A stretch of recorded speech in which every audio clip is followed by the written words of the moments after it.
tem tido com todos nós, mesmo em meio a tantas dificuldades, nós temos percebido o quanto Deus nos ama, o quanto Ele tem cuidado, nos protegido, nos dado oportunidades para superar cada momento que estamos vivendo. Tempo este de pandemia, tempo este em que estamos num distanciamento social que tem nos causado, sim, desconfortos, alguns transtornos, para alguns em razão do trabalho prejudicado muito, pois não podem ou não têm condições de trabalhar em casa. Para outros, esse distanciamento tem trazido alguns problemas emocionais e precisamos estar orando muito para que Deus nos dê sabedoria. A todos nós, eu, os irmãos, a podermos cuidar uns dos outros, a podermos dar atenção, a podermos encontrar a melhor solução para vencermos esta etapa. Temos orado, todos nós, eu sei disso, tenho acompanhado pelo WhatsApp, tenho conversado com irmãos, tenho tido oportunidade de visitar outros, progressivamente, e nestas conversas temos tido a oportunidade de fortalecer, ser fortalecido e vencendo, porque o Senhor tem cuidado de todos nós. Estava conversando com a doutora Sônia e compartilhei com ela neste sábado que no dia 17 completei 3 meses de alta, 90 dias. A primeira etapa já passou. Normalmente dizem que é 6 meses, mas pelo menos 90 dias que termina um ciclo. E Deus tem sido muito bondoso para comigo, para com minha esposa, e sei que Ele tem sido bondoso para com sua vida. Nossas orações são sempre estas, para que Deus sustente a cada um de nós neste tempo. Hoje, quero compartilhar com os irmãos a palavra de Deus no texto de Atos, capítulo 2, capítulo 2, verso 47 até o verso 42 até o verso 47. Me perdoe a confusão. Atos, capítulo 2, 42 a 47. Vamos ler? Acompanhe a minha leitura. Eles se dedicavam ao ensino dos apóstolos e à comunhão e ao partir do pão e às orações.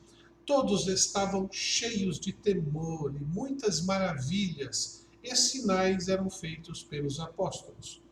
Todos os que criam mantinham-se unidos e tinham tudo em comum. Vendendo suas propriedades e bens, distribuíam a cada um conforme a sua necessidade.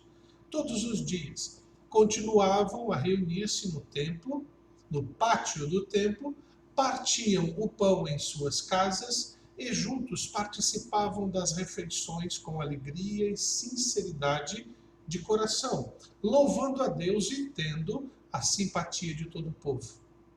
E o Senhor lhes acrescentava todos os dias os que iam sendo salvos. Atos capítulo 2, 42 a 47. Vamos orar neste momento? Bondoso Pai, agradecemos mais uma vez a bênção de estarmos juntos, meditando em Sua palavra. Nos permita, Senhor Deus, no alimentarmos de Tua palavra, encontrarmos fortalecimento e direção para realizarmos não somente a obra que o Senhor está nos mostrando, mas também para que possamos enfrentar com firmeza os momentos em que estamos vivenciando agora.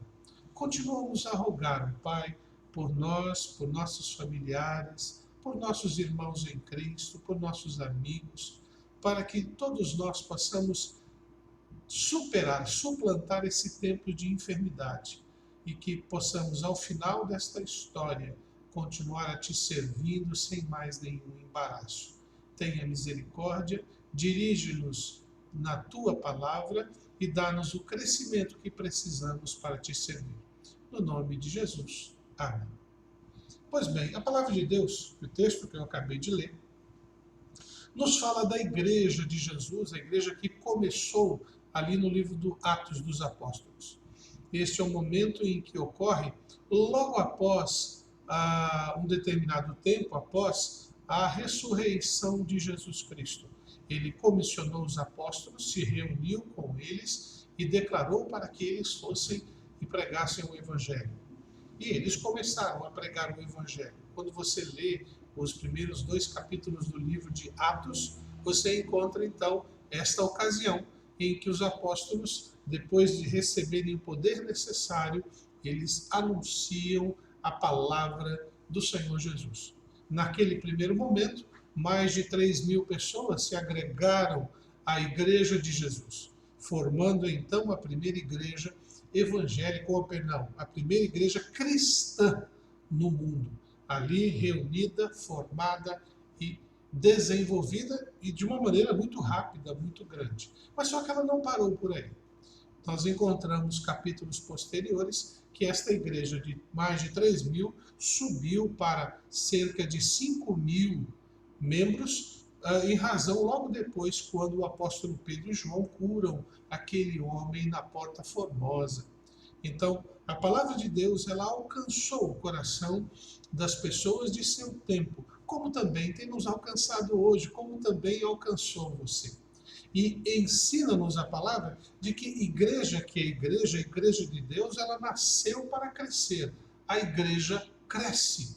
A igreja, por natureza, tende a crescer. E crescimento deve estar nos planos de Deus. Ela sempre esteve nos planos de Deus, porque tudo que tem vida cresce, se desenvolve. Nós não podemos imaginar que estamos aqui, pronto, ficamos aqui, cada um se vire. Não, na verdade, nós temos que crescer, amadurecer. E na busca desse crescimento, nós devemos desenvolver as habilidades para que possamos, tanto quantitativamente e qualitativamente, estarmos crescendo. Devemos crescer em números e também em qualidade.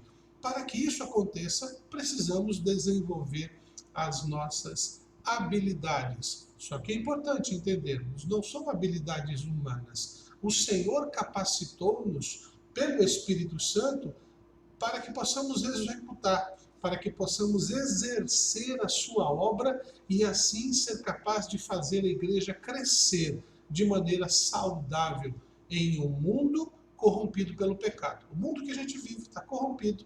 O mundo que nós vivemos procura abafar a influência da igreja, porque nós representamos a vontade de Deus para o mundo no que se refere à salvação.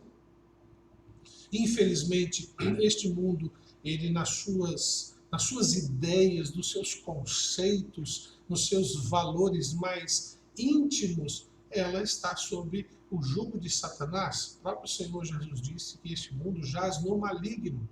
Mas o nosso Deus é o Criador de todas as coisas e Ele nos criou para que possamos crescer. E a igreja, que é uma criação de Deus, ela precisa, ela deve crescer. Crescer, e este crescer deve ser, portanto, a busca da igreja constante, diária, para que nós possamos ser como uma árvore frondosa, frutífera, que possa abrigar o máximo de pessoas embaixo e nutri-las com o alimento eterno. Quem já teve a oportunidade de chegar debaixo de alguma árvore frutífera, frondosa, que dá sombra, que protege você, que te dá alimento, é uma sensação muito agradável. Mas é importante entendermos que para que haja um crescimento sadio, para que possamos crescer como igreja, e nós da primeira Igreja Batista de Rondônia precisamos crescer, e agora é hora do crescimento. Alguns vão dizer, pastor, nós estamos distanciados, nós estamos nos reunindo. Meu irmão, o crescimento não é nosso, o crescimento é feito pelo Senhor através de nossas vidas. O que nós precisamos entender, e você precisa entender neste momento, é que se queremos realmente crescer, precisamos dar os passos certos e na direção certa. E é na palavra de Deus que encontramos estes passos certos e a direção certa para que possamos crescer. Então, crescimento é uma realidade da igreja. A igreja cresce. Para ser igreja, ou melhor, para que possamos definir uma igreja, vamos defini-la a partir do seu desenvolvimento, do seu crescimento, tanto em quantidade quanto em qualidade. Deus não faz as coisas desequilibradas. Ele faz tudo para que haja equilíbrio, um desenvolvimento saudável, mesmo quando há momentos como nós estamos vivendo agora, que é um momento de pandemia, um momento de distanciamento, um momento de limitação. Estas limitações não nos impedem de crescer, assim como estas limitações não nos impedem de viver, de respirar e de agir. Está na hora, mais do que nunca, de buscarmos este crescimento que Deus tem proposto ao nosso coração. Portanto, a igreja cresce. A igreja precisa crescer, a igreja irá crescer, mas precisa dar alguns passos muito importantes. E o texto que eu acabei de ler para os irmãos, ali em Atos capítulo 2, 42 a 47, nos dá estes passos. Aquela igreja torna-se, portanto, modelo para nós, hoje, século 21, exercermos o crescimento que Deus quer que aconteça na vida da igreja.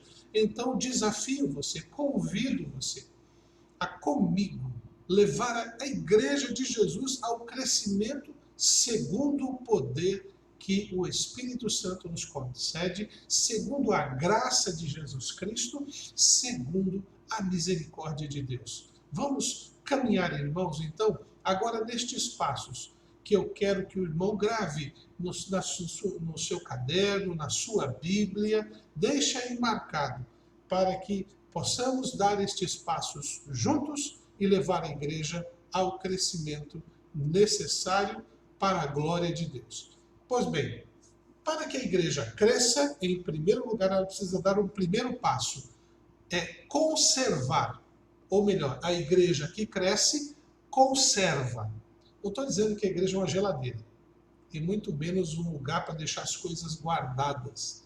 A ideia de conservar que coloco aqui é a ideia do perseverar, do manter. Veja, no capítulo 2, 42 de Atos, nós encontramos e perseveravam na doutrina, na comunhão, no pão e nas orações. 4 dimensões que eles perseveravam. Eles conservavam isso como prioridade. Então, o primeiro passo, meus irmãos, é conserve estas atitudes na sua vida como um padrão de comportamento diário. Doutrina, comunhão, pão e oração. O que quero dizer com isto? Nós sabemos que a doutrina é a base fundamental da nossa crença, é a explicação da nossa fé. A nossa doutrina se baseia na palavra de Deus como nosso livro de regra e fé e prática. É a partir da Bíblia que interpretamos nossas ações, a direção que devemos tomar, o que devemos dizer, como nos comportar, de que maneira buscar a presença de Deus. Na nossa doutrina, temos como fundamentação um Deus único que se manifestou em 3 pessoas, Deus Pai, Filho e Espírito Santo. E na própria Bíblia, entendemos que tudo o que declaramos se baseia na fé. Por mais que possamos elaborar mentalmente um diálogo, um raciocínio, no fim da história, de toda a experiência, o que Deus olhará em sua vida é a sua fé. Sem fé é impossível agradar a Deus, como diz Hebreus 11.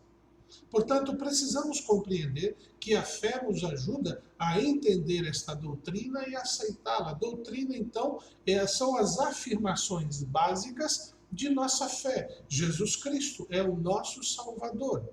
É por meio dele que o homem encontra salvação.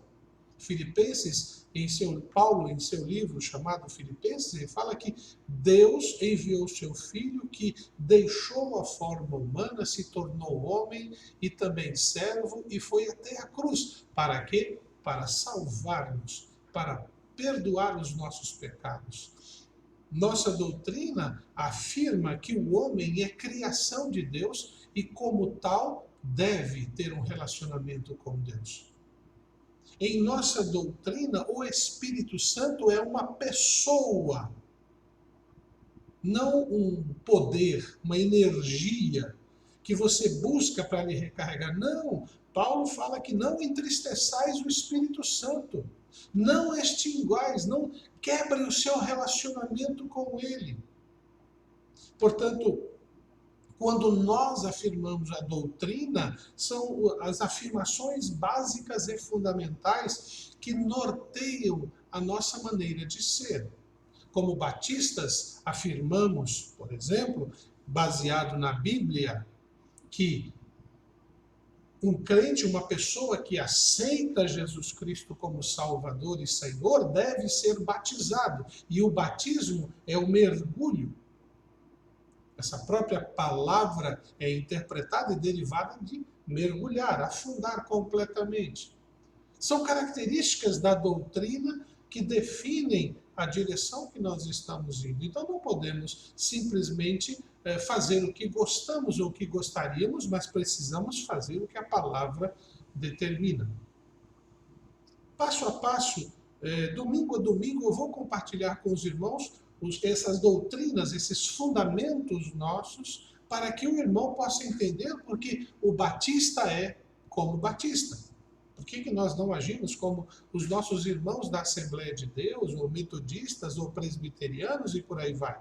Por que nós não temos aquela postura? Porque nossas atitudes conservam-se na palavra de Deus. E dentro dela, norteia, por meio dela, perdão, nós temos a direção e a forma como devemos crer, ensinar e também praticar. Portanto, a palavra de Deus é a base desta doutrina. O texto fala que nós devemos conservar a nossa doutrina, mas também a nossa comunhão. Isto é, não é apenas o acreditar, não é apenas o relacionar superficial, ou melhor, para estudar a Bíblia, não é um momento em que apenas nos reunimos para ler a Bíblia, mas devemos ter comunhão. E a comunhão é uma realidade que se manifesta pelo contato, pelo envolvimento. Ah, pastor, nós não podemos ter contato, nós estamos agora em distanciamento social. Mas eu vejo tantas pessoas, tantos irmãos,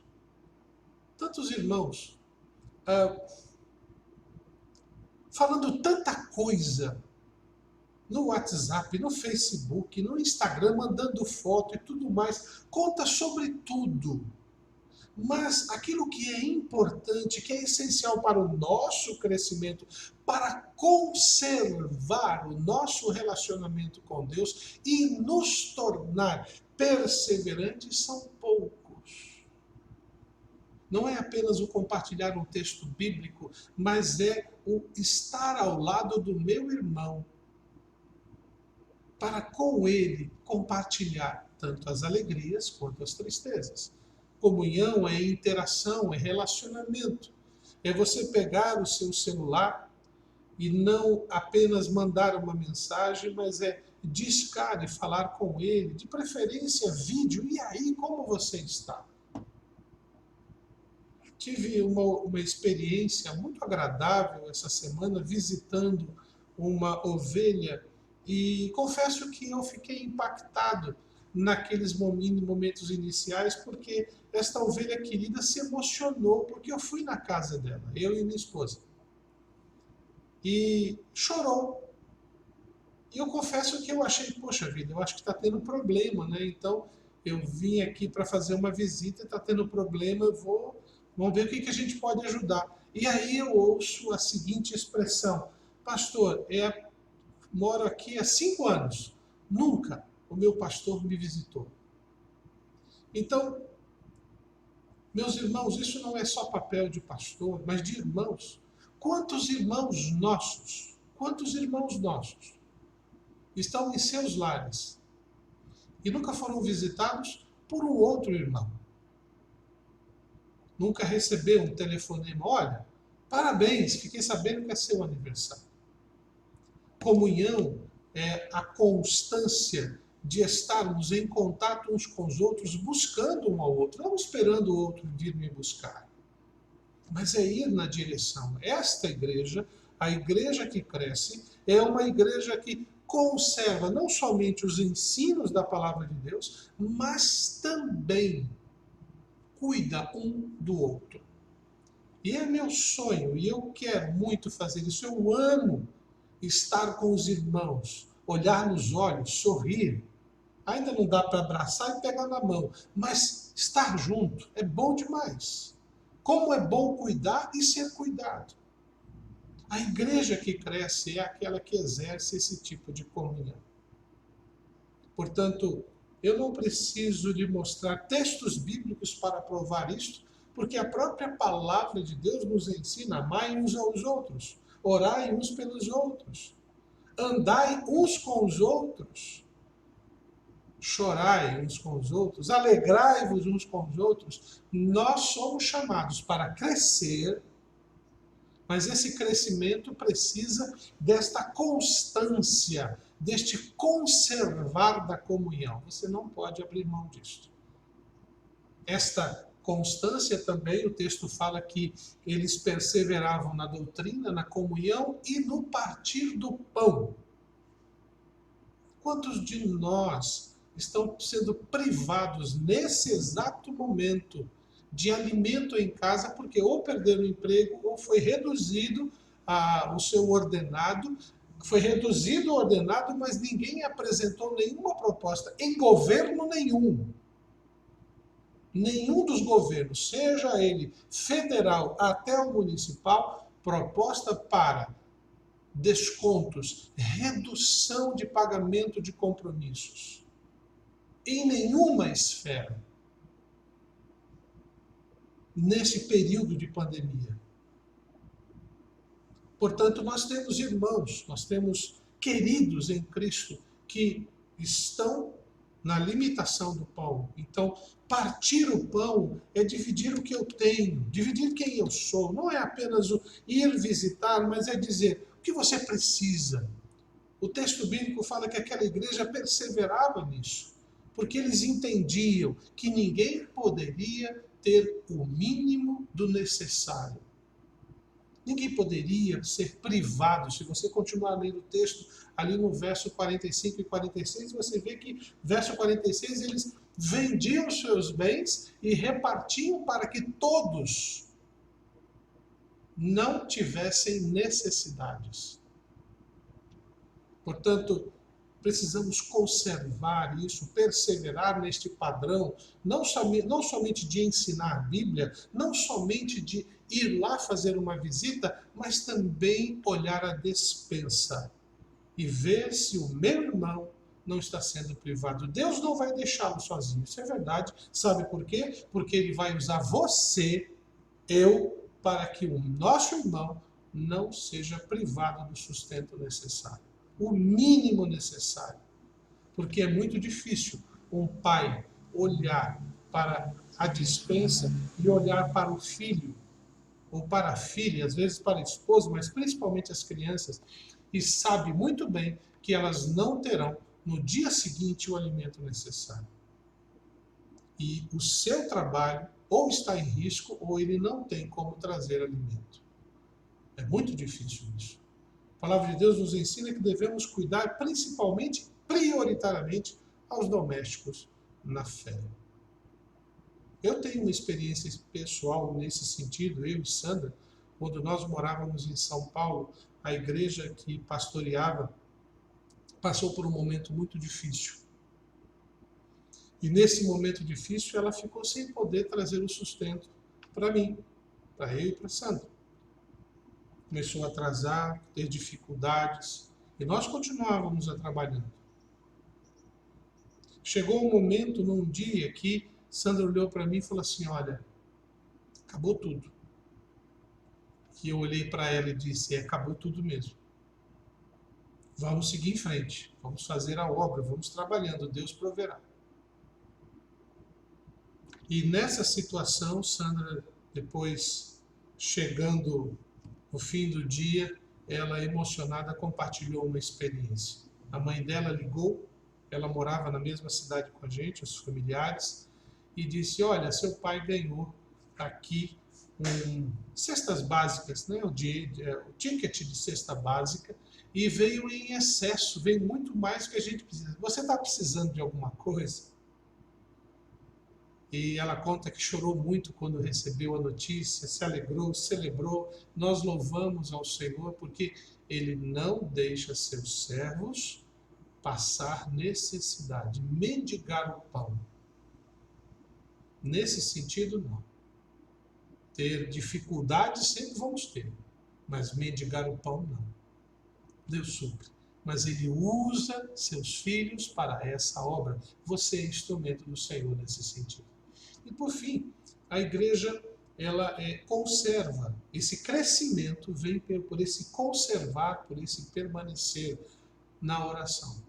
São 4 dimensões que o autor coloca importantes para que a igreja sempre, todos os dias, se mantenha na doutrina, na comunhão, não podemos perder contato, no cuidar do meu irmão para que ele não fique privado e nas orações. Oração juntos, oração distantes, oração por telefone. Eu nunca orei tanto usando o celular, irmãos.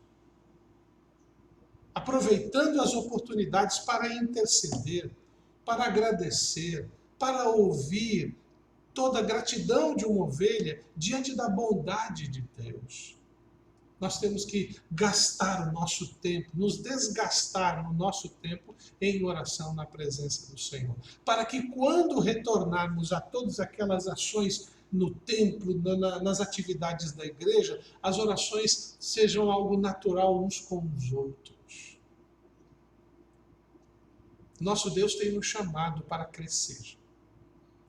E o primeiro passo para podermos ir neste crescimento é conservar.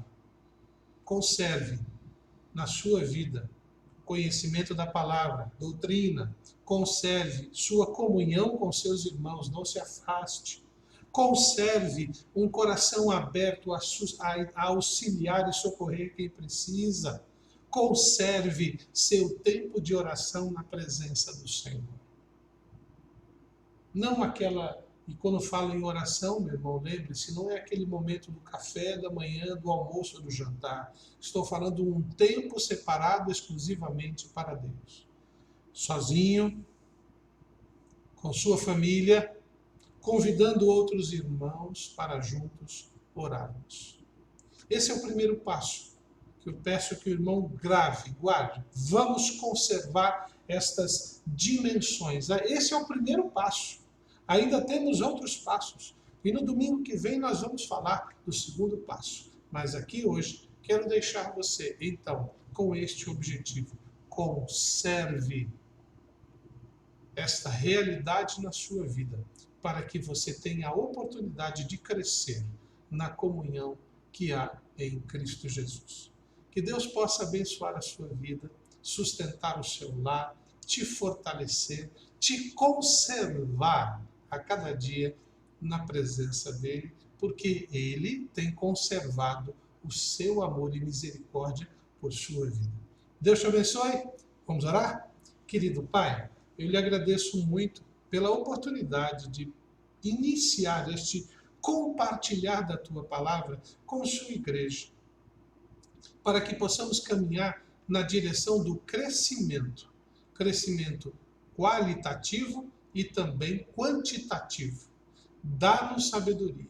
Dirige-nos, ó Pai, neste primeiro passo, para que conservemos a nossa fé na Tua palavra, nos Teus ensinos, para que conservemos a nossa comunhão, nosso contato, nosso relacionamento, para que conservemos o suprir a necessidade uns dos outros pelo repartir do pão, que conservemos a nossa vivência por meio da oração. Pedimos, agradecemos no nome de Jesus. Amém. Que o Senhor abençoe sua vida, lhe possibilite um domingo de paz e que Ele nos permita nos reunir em breve. Até mais.